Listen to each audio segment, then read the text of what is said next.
قطر OIC کی meeting کے 3 نہایت اہم پوائنٹ۔ نمبر 1، قطر میں یہ OIC کی میٹنگ اس لیے تھی کہ اس پہ حملہ ہوا تھا اور وہاں پر ایک ملک پہلے سے موجود تھا جس نے 2 مہینے پہلے قطر کے اوپر حملہ کیا تھا۔ نہ صرف وہاں موجود تھا بلکہ تقریر بھی کی اور یہ بھی بتایا کہ جب تک ہم متحد نہیں ہوں گے دشمن حملہ کرتا رہے گا۔ جی ہاں، ایران وہاں موجود تھا۔ نمبر 2، سیریا کا صدر الشرا نیا والا، اس نے بگو کے عربوں کو ماری ہیں۔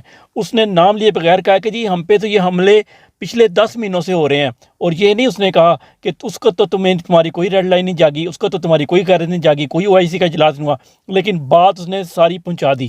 نمبر 3، یہ OIC کا اجلاس نہیں تھا بلکہ PTI کی کارنر میٹنگ زیادہ تھی۔ جی ہاں، سب کو پہلے کالیں آ گئی تھیں کہ بھائی جی یہ بات کرنی ہے، یہ نہیں کرنی، اور اجلاس میں شامل سب لوگ ایک دوسرے کی طرف کنکھیوں سے دیکھ رہے تھے، بھائی یہ بھی کمپرومائز ہے، وہ بھی نہ کمپرومائز ہو، سوچ سمجھ کے بات کریں، کہیں پکڑے نہ جائیں۔ اور چوتھا، آپ لوگوں سے سوال ہے، کیا یہی اگر اسرائیل کے ساتھ کیا جاتا یا خالی ایک جہاز اسرائیل کے اوپر سے گزر کے ہی آ جاتا کسی عرب ملک کا، تو کیا اسرائیل اجلاس بلاتا یا اس جہاز کے گھر پہنچنے سے پہلے اس کے جہاز ادھر پہنچ جاتے؟